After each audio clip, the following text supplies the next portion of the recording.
Welcome, everyone, to episode 12 of the Credit You Deserve podcast. I'm David Murphy, president at Marshfield Medical Center Credit Union, and today we are on the road for our first ever road trip podcast episode, and I am delighted to be joined here with Dr. Jill Dillon from the Marshfield Clinic here in Wisconsin Rapids. I'm going to let her do her introduction, but today we're going to talk about the Central Wisconsin Gift of Life program that she is a founder of. And so with that, I will turn over to you, Dr. Dillon, and let you introduce yourself, if you would, please. Sure. I'm Jill Dillon, and I'm an optometrist here at Marshfield Clinic in Wisconsin Rapids.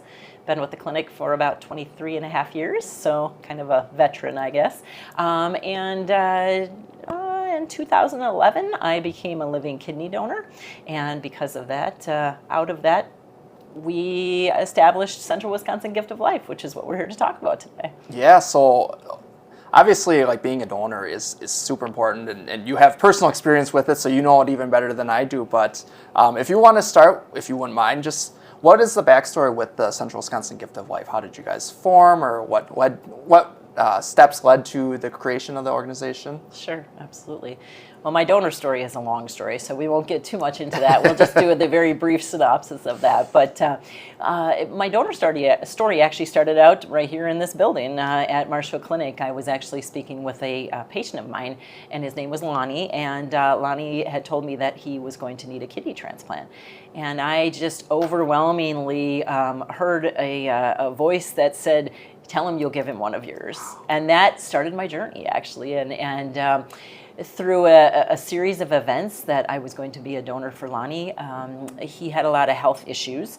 And so it kind of went back and forth. We had started at one hospital, ended up at the University of Wisconsin Hospital.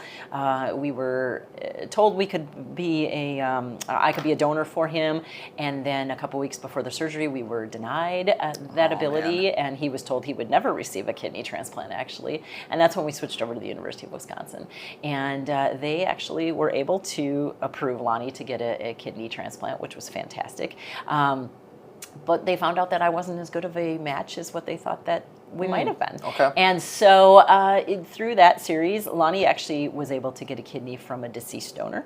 And so in January of 2011, he actually had his kidney transplant, and he's doing very, very well at this point. So that was great. But that kind of left me at a point where I didn't really know what I was going to do. You know, who was I going to donate to? I had been through this whole process. I'd learned a whole bunch about kidney donation and about donation in general, and I knew it was something I wanted to do, but I didn't have a recipient anymore. And at that time, the swap program was kind of coming to be, and nowadays there's all kinds of great ways that you can donate your kidney. You can donate directly to somebody. You can donate to somebody else, and then their donor that they maybe had lined up that maybe wasn't a good match can donate over to your intended recipient. There's all kinds of great ways to do this. There's voucher programs and all kinds of cool ways out there that, you know, could be a whole nother podcast. But sure. Because of that and all of that really kind of coming to be at that time, they had talked to me about different options at the University of Wisconsin, and I had taken several months to kind of try to figure out what we were going to do and what I was going to do and wait to see if Lonnie was doing well, and he was. And so I was working one day, again here, and one of the gals that worked for me at the time, her name was Laura. She and I kind of got to talking about what my plans were, and I told her I wasn't sure, and she got kind of a funny grin on her face, and she said, "I actually have a friend from high school who's looking for a kidney. Her name's Sarah, and she works for Security Health Plan," which is, of course, you know, an affiliate here of Marshfield Clinic. Right. And I said, "Well, give me your name. Let's give me your information. Let's get this going." And so we met via Facebook. We met online via Facebook. Hadn't met in person yet. And I said, "Hey, I'm gonna give you a kidney." And she said, "What's really what is going on here?" And so we had the University of Wisconsin check our blood. They had blood samples for both of us, and they told us it would be about 2 weeks for them to call us back, and 3 days later they called back and said, "You're such a fantastic match. The lab said take you to surgery." Wow. And so on July 21st of 2011, we had surgery, and I donated my kidney to Sarah. And there was some complications for her afterwards, but fortunately UW took care of all that. And when we came out of everything on the other side, we looked at each other, and Sarah's cousin Kathy Gerke, the three of us together looked at each other and said, hey, we gotta talk about this. Like, there needs to be more awareness. We were suddenly aware of the fact that a lot of people didn't know how easy it was, quote unquote, easy it was to be a donor, and how much it's needed. Over 100,000 people in the United States right now need organs of some kind, and around 80-some thousand of those need kidneys. And we can live with one kidney. So the question was, why aren't more people doing this? It changed my life so tremendously for the better that I couldn't imagine why somebody wouldn't want to do this. Sure. And so we said, and Sarah knew the recipient side of things. She knew what it was like to wait and to have to, ask people to be a donor, to have to seek out a donor. She knew what that was like. And so she said, we really need to get the information out there. And at that time, there was a group up in Wausau, and they were called North Central Wisconsin Donate Life. And they don't meet much anymore, but we knew of them through some different folks we had talked to. And so we got in contact with them. And they were doing a large event called a scavenger hunt. And so we went up there and we did the scavenger hunt, and we had an absolute blast. And we did that for a couple of years. And that's when we really said, okay, we need to do this in our own area here. Sarah lives over in the Stratford, Auburndale area, and me being here in Wisconsin Rapids, we said we really need to start something like that. And so we got a hold of the University of Wisconsin Organ and Tissue Donation, and they said, you bet, we're happy to help you start a group, and let's get it going. So we kind of put out a call to people that we knew and said, who's interested in this?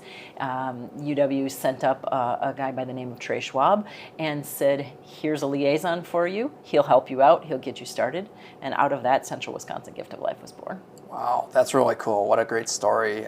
And honestly, until you're faced with that situation or you have a conversation with someone who's finding themselves in need for an organ, I will say just like naively, I don't know half of the stuff that you just mentioned right now. And I can imagine that, for someone who needs an organ, that there's a feeling of, okay, well, where do I turn? So it's great to have an organization like this to have resources first and foremost, but then also be able to make those connections. Right. But I imagine like before the formation of this group, and I know you mentioned the one that was in the Wausau area, but going through your own personal journey with this, it was challenging, I imagine. The internet's like in our pockets nowadays, where it was starting to get that way back then, but I'm sure it was kind of like, okay, well, how do you actually get started with this journey, and how do you get the awareness out there now that you've actually gone through it? Right, absolutely. And that was the biggest thing, is that, I didn't know anybody that had donated a kidney. I didn't know of any, I was vaguely aware, and I'm in the medical community, and I was vaguely aware of that, but I didn't really know,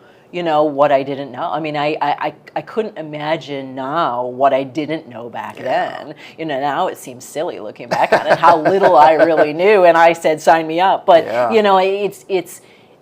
it really, we have found out how much the need for information is out there. And through folks such as the University of Wisconsin Organ and Tissue Donation and some of the other organ procurement organizations, really the awareness has become so much better than it was 10, 12 years ago, and there's still so far to go, and the number of people that I've met that are out there that are doing just amazing amounts of work for this type of awareness is tremendous. I mean, in and of themselves, it's just tremendous, and yet it's still just not enough. We still need to continue to get the awareness out, which is why organizations such as yours that reach out and say, can we do a podcast? You bet we can. Absolutely. We're happy to talk about it. And sometimes I have kidney donors who say, well, I don't want to talk about it. I don't want to, because it sounds like you're bragging about your donation. But I said, talk about it. Like, shout it, go up on top of your roof and shout about it. I mean, that's how much we need this information to be out there so we can knock down that list. Now, when I started this, that number that I talked about from the beginning, that over 100,000, was more like 130-some thousand. Wow. And so now we're just over 100,000 in the United States. That's still just a tremendous number, but it's gone down by 30,000 or so, strictly because of the awareness that's out there and the number of organizations that are out there finding new and creative ways for people to be able to donate their kidneys. Yeah, or just donate organs in general. I mean, that's the other whole side of ours, is not just the living side of it, obviously the living kidney donor side of it, but just the sign up so that after you pass away, hopefully. You know, what a lot of people aren't aware of is that only about 3% or 2 to 3% of people die in a manner in which we can actually take your organs after. Really? And so that's why it's so important for everybody to sign up, because it's such a small number of people that can actually be donors after they pass away of organs. Tissues are a different story, but of organs, because the body does have to stay, you know, vital, or the oxygen has to stay to the organs. So that's astonishing. I guess I never really thought about it, because I mean, I got my driver's license now. It's been like 20 some years, but they always ask if you want that on there. Absolutely. But you don't think that. Well, I always thought, okay, well, yes, I said yes, so therefore, like, I'm good to go. But yeah, I suppose depending on when you pass and everything. Absolutely. Yep. And that's, you know, that's one area. The Department of Motor Vehicles here in Wisconsin has been just a tremendous ally for organ and tissue donation. You know, they've been just fantastic. And Donate Life Wisconsin works real closely with them to try to make sure that they're always getting that information out there for folks. And the other thing that actually a lot of people aren't aware of is that driver's education students actually have to have 30 minutes of education regarding organ and tissue donation in their driver's education now. And so some of us, myself included, go to driver's education classes and speak about the need for organ and tissue donors before they even go to get their license, so that hopefully when they go to check that box, they'll say, oh gosh, I remember learning about this. And that's all part of what was called the Kelly-Nachreiner law. Kelly Nachreiner was a 16-year-old who was unfortunately killed in a car accident. And her parents fought very hard to get the governor at the time to sign this into law, so that students, because she did end up being an organ donor, so that students going through the driver's education classes would know the importance of needing to be an organ and tissue donor after they passed away. So due to Kelly and her parents, this was signed into law. Well, that's great that you're able to get out there and reach these individuals when they're so young, because everyone thinks, oh, I got 70, 80 years before I'm going to pass away, but things happen, unfortunately. They do, yes, unfortunately they do. And we know that has increased the number of people signing up to be organ and tissue donors, which, by the way, state of Wisconsin is actually very high for the level of number of people who are signed up to be organ and tissue donors. That's awesome. Wisconsin's actually a very good state that way. I think we're in the 60 some percent at this point. And some states are down there in the 20s and 30s. So Midwest Nice is a real thing. There you go, right? Well, good job on all the success and all the work that you're doing there. You did mention the Wisconsin Donate Life program. How is the Central Wisconsin Gift of Life program either connected, or how do you guys affiliate with them? Sure, absolutely. Donate Life Wisconsin, we definitely work with them. We work, I would say, maybe more alongside them than directly with them, because we do a lot of our direct work with the University of Wisconsin OTD, which is one of the organ procurement organizations in Wisconsin, one of the two in Wisconsin that actually works to with folks when they're donors and with donor families. And so we work very closely with UWOTD, but alongside of Donate Life Wisconsin doing the work that they're doing as well. I personally do some things with Donate Life Wisconsin, but as far as our organization itself, I would say we work alongside of them more than we work directly with them. But the University of Wisconsin doing very similar work. In fact, a lot of their personnel kind of crossover. Some of them serve on the Donate Life Wisconsin board. And so we do definitely intermingle. All of our groups do very much intermingle. But just to make sure that we're clear with this, you guys are a separate entity from that group. We are absolutely a separate entity. If you do support the statewide initiative, it doesn't necessarily flow through to you guys directly, right? Yes, exactly. Yeah, perfect. So speaking of that, because you guys are a nonprofit, and obviously fundraising is a big piece to be able to support what you're doing with that. How do you guys go about raising funds to support your initiatives? So our biggest event is our annual scavenger hunt. and this will be our 10th annual scavenger hunt. Technically, it's our 9th scavenger hunt because, of course, we had COVID year in there, Sure. 2020, that Yep. certainly didn't allow us to have a big gathering. But we were able to do it in 2021, had to move the timing of it, but we were able to do it. So it's our 10th annual scavenger hunt, and that is coming up. That is our biggest fundraiser, and that is coming up here on April 13th, Saturday, April 13th. The registration deadline is looming soon, though, on March 30th. What we essentially do is we try to make it a fun day where people know what they're there for, but they're out there having a really great time at the same time. And so what we do is we send out teams of 4 to 6 people, have to fit in one vehicle. That's partially so that people don't split up and try to accomplish the task separately, Sure. but it's also partially so that you stay together and have fun. So we get teams that come out, and we have the Ridges here in Wisconsin Rapids, Ridges Golf Course and Banquet Center. They have been so incredibly kind to donate their entire center to us for the awesome. day, which has been fantastic. That's been a huge, because we've moved around a little bit.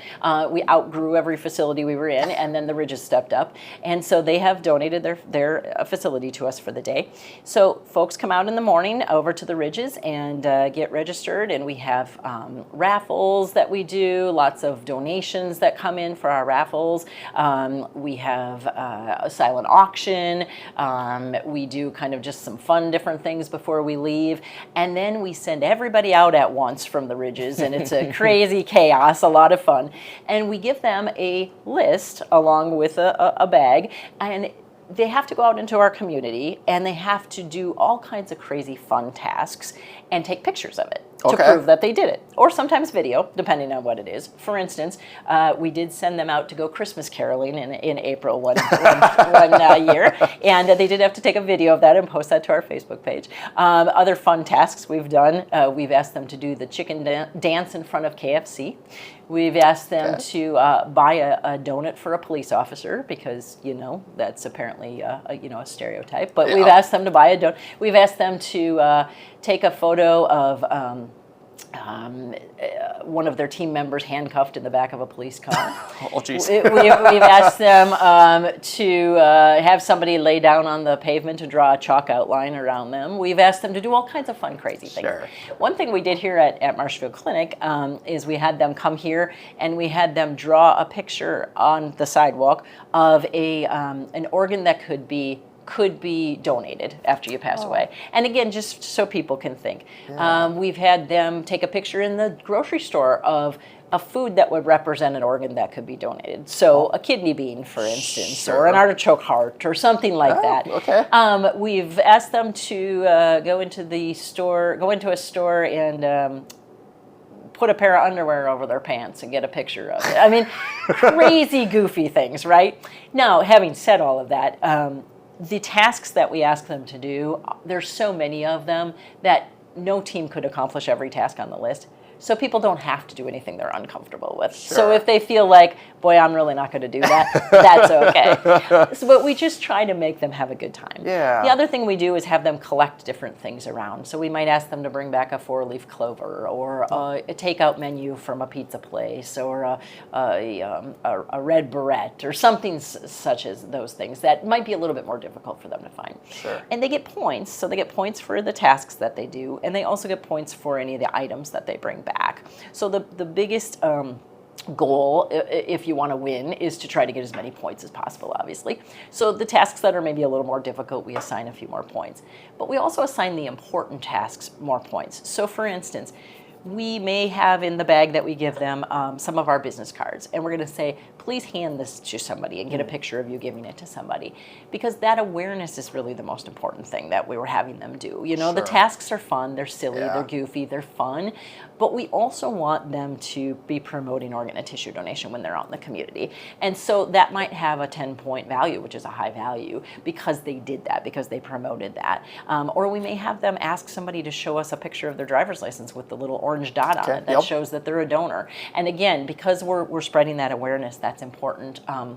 And so that task may have a little bit higher point value. Sure. So the goal, of course, is to, again, be as high in value as they possibly can. Everybody has a matching T-shirt. On the shirt, we have a different different design every year. This year we're going with the Recycle Yourself. So it's got the recycling logo on it. Kind of a cool shirt. It's a black shirt with a green recycle on it. And it'll say Recycle Yourself, be an organ donor. And then on the back we have all of our sponsors. So all of our sponsors will be listed on the back. So it kind of looks like a race t-shirt would look. Sure. So because everybody has the same shirt and they're out in the area, people are out and about. It's a Saturday and they're seeing all these people run around doing all these crazy things. And again, we get all the time, our teams will be asked, what are you doing? Why are you doing this? We ask them to decorate their cars if they want to. We give them a car flag that says Donate Life or Central Wisconsin Gift of Life so that they have some visibility when they're out there in the community. So people are asking them, why are you here? Yeah. And we might ask them to do some fun things too, such as pump gas for somebody or carry somebody's groceries to their car. And again, chat with them a little bit about organ donation while you're doing it, or just spread some joy in the community for the day. And so we try to do some real fun things too in that regard, and some things that hopefully the community is excited about and happy about. So and then they do that for 4 hours, and when you say 4 hours, you think, oh my gosh, that's crazy. That's so much time. Now, I've done the scavenger hunt myself when we did it up in Wausau. I've never, of course, done it here since I'm in charge of it, but I've done the scavenger hunt there. 4 hours goes by like it's 5 minutes. I can only imagine. I mean, it just flies by. Yeah. So they come back to the Ridges after that. We have the raffles and the silent auction that they can take part in. And we have food, of course, because everybody's starving when they get back. And so we do food. This year we're doing walking tacos because it was a huge hit last year. So we do that and gather everybody back together. And then we have a couple of short speakers. We try to bring in different sides of donations. So we've had organ recipients, we've had donor family members of maybe a deceased donor, we've had living donors, we have UW comes and tells us a little bit about what they do. And then the University of Wisconsin is where we give part of our money that we raise that day to. But the other part of where we give our money to, and the other part that's so important, is a place called the Restoring Hope Transplant House. And that's a house that would be similar to, say, a Ronald McDonald type of house, but for transplant patients and for donors. And it is in Middleton, Wisconsin. It's a huge Victorian house. It's a beautiful, beautiful place. They are in the middle or about to start a very, very large renovation so that they can add more space because they're full all the time. And they are the other recipient of our funds that we raise. And so they usually come into and talk about their organization and what they do. And sometimes people will say to us, well, gosh, you're doing all this stuff, but you're giving the money to organizations in Madison and Middleton. Well, that's our closest transplant hospital to where we are right here in central Wisconsin. And the transplant house takes care of many, many people from our area. And so even though they are out of our area, even though we're giving money out of our area, they're taking care of our residents, our folks, our friends, our family. And so that's why we find it so important to support them down there. That's awesome. Yeah. I think it's a good point that you bring up as far as, being in a smaller area, smaller community, that sometimes it's not possible to always keep the funds local, but it is, being in the state of Wisconsin, you realize that everything funnels usually through Madison or Milwaukee, so it's good to know that, at least we have something that's fairly close to us to be able to assist with that, because, some people, if you got to travel across states or whatever the case is, and that's not always feasible either. So it's kind of like you guys serve as the local liaison almost to facilitate some of these journeys, I guess, for a lot of these, whether you're a donor or you're in need of a donation, I would imagine. Yeah, absolutely. And in return, they refer people to us when people have, UW will say, hey, we've got these people that, might need some more information or some resources or some local people that they can talk to. And, we have a little bit of everybody on our committee. Our committee has changed a little bit over the years. People have come, people have gone, but our core committee is still the same. And we really represent all facets of organ donation. We really have we have living donors, we have recipients, we have family members of deceased donors, those who've either donated organs or tissue and or both. And then we have just people who just have a vested interest because they find it to be a great cause and something that they're really interested in. And so we kind of have a little bit of a great mix, I think. And so if we do have people asking for resources, I can say, that's not my, I'm a living donor and I know a lot about this, but it's not something I can come from personally. So, let me get you in touch with so-and-so on our committee who might be able to talk to you a little bit more. So try to support the community in that way as well. Yeah, that's awesome. And part of the reason that we wanted to have this interview, but just to bring more light to your organization was, as a credit union who is centered on healthcare employees, anything that's related to healthcare right now is of pertinence. And so just being able to shed some more light on the fact that this organization exists, because I'll be frank and say that up until probably 6 weeks ago, I had never heard of anything about it. Absolutely. Probably from a good place in the sense that I've never had a need, or no one in my family has had a need, but just the ability to shed some light onto your organization, all the great things that you guys are doing, and to be able to be that local resource, as we mentioned, because I'm sure that there are people in central Wisconsin who are either just found out that they're going to need an organ, or they have a family member, or they have a situation on the flip side where, maybe they have a situation where someone is going to be in a position to give organs, or whatever the case is. And it's hard to say, okay, well, that's a lot to take on and try to figure out on your own. So it's great, and I'm glad that we're able to shed some light onto this organization, because you guys are doing such great things. Yeah, we appreciate it very much. Yeah. And even throughout the state, I just had somebody last week that contacted me and said, hey, I'm not in your area. I'm in Burlington, Wisconsin, but my husband's going to need a kidney, and I'm just wondering, can you give us any resources? We don't know where to start. How can you help us? So we can at least give resources from our angle, and then hopefully connect them with somebody a little bit more local to them. But there aren't a lot of organizations in the state that that do what we do, and so we try to be as good about going outside of our area if we can. But of course, we've got a lot to take care of here in our area as well. I get that. But it's it really has been. We have met.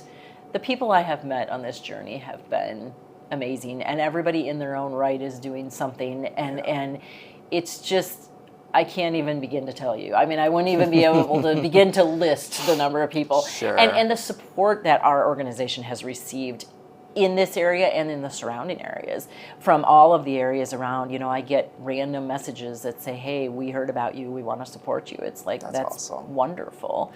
Another thing that we actually did here in this community, that's actually the only one of its kind in the state, we actually have what's called a legacy garden.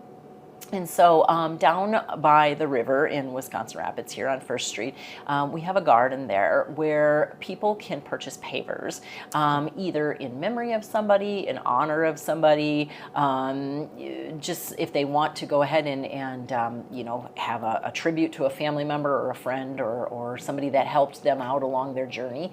And we have 60, I think we're in the 60s now for pavers down there right now.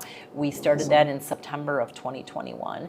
And that was actually in memory of, September of 2020. That was actually in memory of Chris Stensberg. And he was one of our original committee members. Chris and his wife, Wanda's still on our committee. He was one of our original committee members, and he was a lung transplant. He was a lung recipient. And unfortunately, Chris passed away. But he was a girls basketball coach in Nakusa. Oh, okay. And after his death, the Nakusa girls basketball team came to us and said, hey, we want to raise some money for you, and we want to do it in honor of Chris. But we don't know what to do or what would be best, and what could you use the money for. And so they did a basketball game in conjunction with the Port Edwards girls basketball team. Okay. They did a basketball game, and they raised over $6,000 for us. So when we received that money, we said, well, what are we going to do with this? A lot of our money does go, like I said, back to UW and to the Restoring Hope Transplant House, but that felt a little bit more like we wanted to do something here locally in memory of Chris.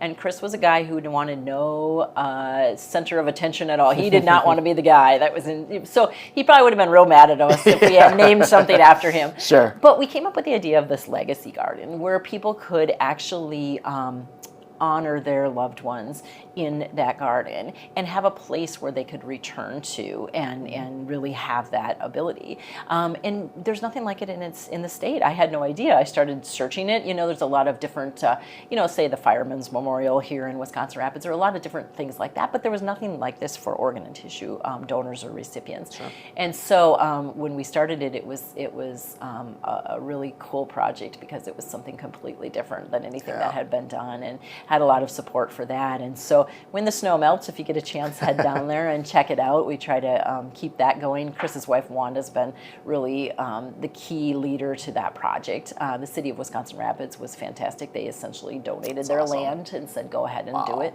And it's been a fun, just really a fun side to what we do, because it's kept something here locally. Sure. And I finally got Google Maps to put it on the map the other day, so it's there. Awesome. So people can find it and go down and check it out. So That's it's really in one of the cool. city parks. Nice. Well, besides the scavenger hunt, which you didn't mention was the largest fundraiser that you guys run, and the pavers, how else could individuals support the Central Wisconsin Gift of Life? Well, we always take donations, of course. Sure. We do have a website. It's centralwisconsingiftoflife.org, so it's pretty standard. Or you can actually Google search us. We do come up right away for Central Wisconsin Gift of Life. And right on there, we do have an ability to donate. You can donate to us via PayPal, or I do have an address on there where you can send a donation if you're interested. If you're interested in the scavenger hunt, and we get this before March 30th, you can sign up. The link to sign up is also on both our Facebook page and on our website. And our Facebook page is just Central Wisconsin Gift of Life. So all that information is out there. So we love support in that way. Obviously monetarily, we love support in that way. If anybody has a donation that they want to give us for the raffle for the scavenger hunt, we're absolutely willing to take that. And honestly, just to follow along with us. And to be a donor yourself, to sign up to be an organ and tissue donor. That's the most important thing, to register. Now, if you've registered through the DMV anytime in the last 10 years, you are on the online registry. But otherwise, you can certainly search online if you're here in Wisconsin for the Wisconsin Donor Registry online. You can look for it on our link. Donate Life Wisconsin link also has it in there. And you can go on. You can actually go on and just put your name and driver's license number in too, just to make sure that you are registered, because it is a legally binding registration now. And so it used to be, in fact, Trey, who I mentioned at the beginning of this podcast, he was on the Donate Life Wisconsin committee when they went through the work to actually make sure that it is a legally binding registration, so that if you are registered after you pass away, if you're in the situation to be an organ or tissue donor, the decision's already been made for your family. So your family doesn't have to, in that time of grief, go through and make the decision. It's already been made. And so you can check and see, just to make sure, it might be on your driver's license, but make sure you're on the registry too. So, that's probably the most important way to support our work, is to make sure you're an organ and tissue donor, so that if you do pass away and you're in the position to donate, that you will. If you're interested in being a living donor of any kind, now I say of any kind because it used to be that you could just be a living kidney donor. Now they do take portions of living liver donors. Your liver will regenerate itself, and so that you can be a living liver donor as well. But if you're interested in any of that and have questions, you can message us either on our Facebook page or through our website as well. Always happy to talk to you and get you, connected in with the resources that you would require to consider that process. Sure. We also try to put on our Facebook page, we try to feature stories of people who might need a kidney, whether they're in our area or not. Sometimes people say, well, gosh, you are Central Wisconsin Gift of Life, like let's look at just people here in town. But we've had people ask us outside of the area, and we have no problem doing that. We would love to be able to, it's easy enough on our Facebook page to do that. We'd love to be able to support anybody here in the state of Wisconsin and truly beyond. Awesome. So yeah, lots of ways to support. Yeah, Absolutely. that's great. Well, and I'm appreciative of the time, of course. So I want to say that the credit union is going to pledge a $1,000 donation to the Oh my Gift of gosh, Life, thank you so much. That's incredible. Yeah, we understand that great work that you guys are doing. We are so grateful for that. Thank you, David. Yeah, it's the least that we can do. That's just that. Honestly, that's huge. We really truly do appreciate that very much. Yeah, absolutely. Yeah, thank so you. I do want to be respectful of your time, but I thought that we could end on a high note. Is there one or two donor stories or any stories that were affiliated with the Central Wisconsin Gift of Life that really stand out to you as like, if it wasn't for our organization being here, maybe this one to happen or whatever the case of. I don't know if you have one that you'd like to share with the group. I do have one actually, and she just donated on the 15th of March. Wow. Yeah. Okay, very recent. So yes, she's going to actually hopefully be feeling well enough to speak at our scavenger hunt. Oh, awesome. She's hoping to be well enough to do the scavenger hunt. We'll maybe give her a little pass on not having to do all of the things. Sure. But well, that's nice of you. Her name is Rhonda, and she's from right here in Wisconsin Rapids, and she tells us that if it was was not for us, she probably would have never been a donor. She's what's called a non-directed donor, which is people who donate and have no idea who the recipient is. So they used to call it an altruistic donor, which is really what it is. I mean, these are people who are donating who don't have any idea who they're donating to and may never find out. They may find out, they may not. Their recipient and then the donor also have to decide if they, want to go ahead and find out about each other, and some choose to and some don't. But yeah, Rhonda just donated on the 15th, and she's doing very well. Awesome. Yes, and so I think she stands out right now as my biggest one, only because she specifically said, if it was not for you guys, I probably wouldn't have known to even do this. So, but shout out to Rhonda, because Absolutely. I'm so proud of her, because of the fact that she stepped up and did this and was really kind of out of the blue for us. So it makes it makes every bit, sometimes in the weeks leading up to the scavenger hunt, my husband will tell you it gets a little stressful. I imagine.